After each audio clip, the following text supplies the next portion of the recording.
Welcome to the Running Network Show. Join us each time as we explore the people, the places, and the events that shape our great sport.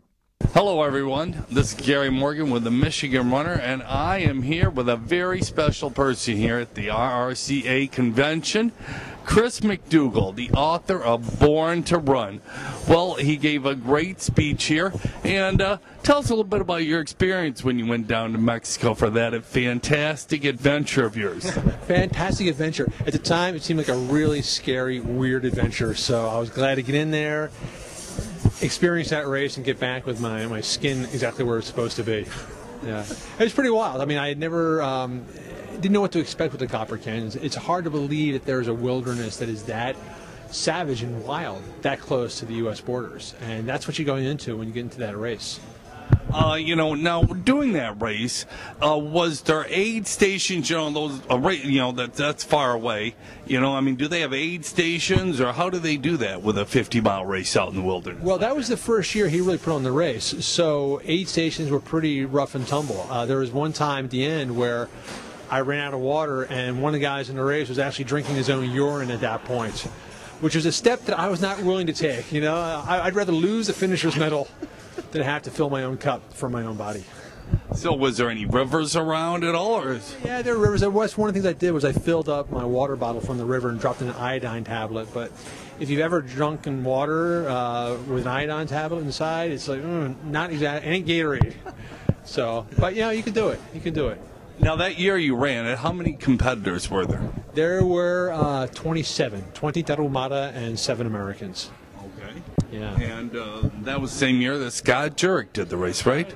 Yeah, 2006. And was he the overall winner?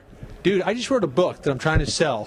That is the climax of the book, so I'm not going to. I'll just say one thing. It was a total nail-biter of a race because nobody really knew whether the Tarahumara and the American runners were really in each other's league. And what was so brilliant about the way the race course was set up was it's a Y-shaped course. You go out and back, so there were like 3 times during the race that if you were not quite as gifted as some of us are not, I could see the leaders coming back toward me. So it's not like you're in a race. You have no idea what's happening up there. So I'd be 20 miles in the race, and all of a sudden, here come the leaders right toward me. So it ended up being this nail-biter right down to the finish. What happens next? I suggest you buy the book and find out. And so now, before you got into the running deal, you said this was kind of you had basically another story you were going to do before you even started this one. Oh, right. I was there not writing about athletics at all. I was there researching a story for the New York Times Magazine about a pop singer who was secretly running this bizarre kidnapping brainwashing cult. And I was just so intrigued by the fact that, pop stars come and go, but this tribe seems to last forever. So I really want to find out more about them.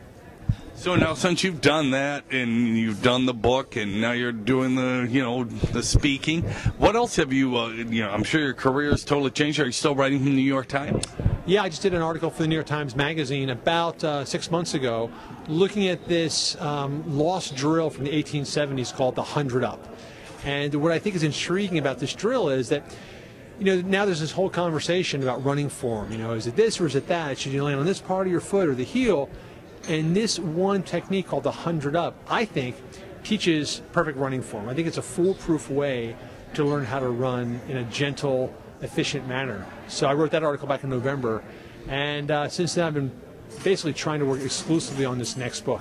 Oh, so before you were kind of more of a war correspondent, now you're moving into the sports world and running world a little more. A little bit. This next book is actually a bizarre combination of both. It actually involves combat research and athletic research.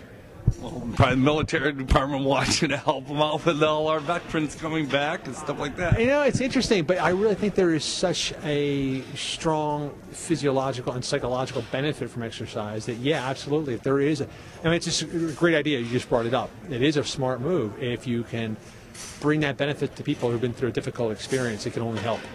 And since you've done the book, what's been kind of your most exciting or fun moment or speaking engagement that you've had since you wrote the book and your life has moved on from that time? The best moments of any engagement is actually the run. early on, when the book first came out, I would just go up and talk, and then it was just talk. But then I thought, we're talking about running. Why don't we get out and run? And so now at almost every event, we just try and do a run. And to me, that's the most fun. Because you meet a bunch of people, you're in a place you've never been before, and you just go out there and do some tourism on your feet. So everywhere we've gone, we've had some great runs. Like this morning, we just did a nice 6-mile run. Sun's coming up over Memphis. Like, where better could you possibly be?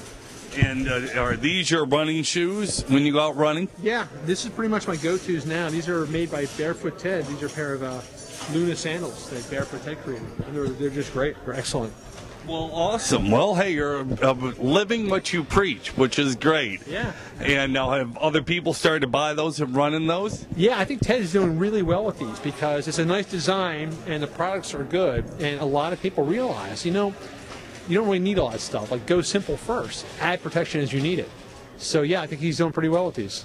Well, awesome. Well, God, you're just boatloads of information. That is super.